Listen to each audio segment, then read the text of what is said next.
জলবায়ু পরিবর্তনের প্রভাব থেকে মুক্তি, পরিবেশের ভারসাম্য রক্ষা এবং সৌন্দর্য বৃদ্ধির লক্ষ্যে বৃক্ষরোপণ কর্মসূচি করেছে বসুন্ধরা শুভসংঘ জামালপুর জেলা শাখা। ১ আগস্ট শুক্রবার দুপুরে শহরের ফৌজদারি এলাকায় ব্রহ্মপুত্র নদের পাড় ঘেঁষা বাইপাস সড়কে এই বৃক্ষরোপণ কর্মসূচি করা হয়। বৃক্ষরোপণ কর্মসূচি পূর্ব সংক্ষিপ্ত সমাবেশে বসুন্ধরা শুভসংঘের সভাপতি জসিমউদ্দিন জোয়ারদারের সভাপতিত্বে বক্তব্য রাখেন বসুন্ধরা শুভসংঘের উপদেষ্টা অ্যাডভোকেট ইউসুফ আলী, প্রভাষক একেএম আশরাফুজ্জামান স্বাধীন, বাংলাদেশ প্রতিদিনের জামালপুর প্রতিনিধি শুভ্র মেহেদী, কালের কণ্ঠের জামালপুর প্রতিনিধি রাকিবুল হাসান নয়নসহ অনেকে। অনুষ্ঠানটি সঞ্চালনা করেন বসুন্ধরা শুভসংঘ জামালপুর জেলা শাখার সাধারণ সম্পাদক মোহাম্মদ জাকারিয়া। সময় বক্তারা বলেন, জলবায়ু পরিবর্তনের প্রভাবে সারা বিশ্বের মতো দেশও এর ক্ষতির শিকার হচ্ছে। অসময়ে ঝড় বৃষ্টি, খরা, তীব্র তাপদাহ, বন্যা, নদী ভাঙ্গন হচ্ছে।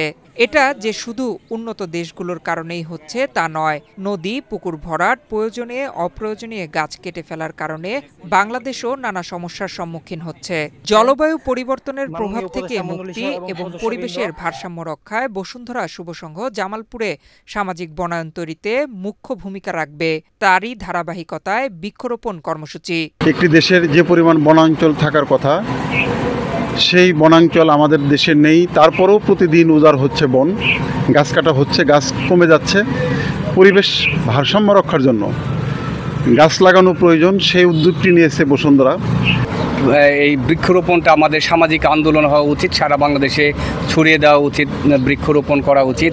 সেই ক্ষেত্রে বসুন্ধরা শুভসংঘ জামালপুরে ফৌজদারি মোড়ে যে বৃক্ষরোপণ কর্মসূচিটি করেছি, আমরা দেখেছি এখানে অনেকগুলো কৃষ্ণচূড়া গাছ রোপণ করা আছে, কিন্তু অনেকগুলো গাছ সেখানে নষ্ট হয়ে গেছে, মরে গিয়েছে। তা আমরা সেই জায়গাগুলোতেই কৃষ্ণচূড়া গাছগুলো আমরা রোপণ করছি। বিশ্বাস করি এবং আশাবাদ ব্যক্ত করি এরকম পরিবেশ বান্ধব কর্মসূচি যে ধারাবাহিক অব্যাহত থাকবে।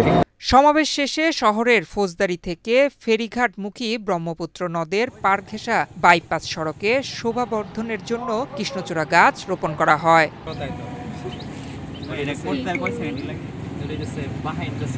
নয়ন বিশ্বাস, বাংলাদেশ প্রতিদিন।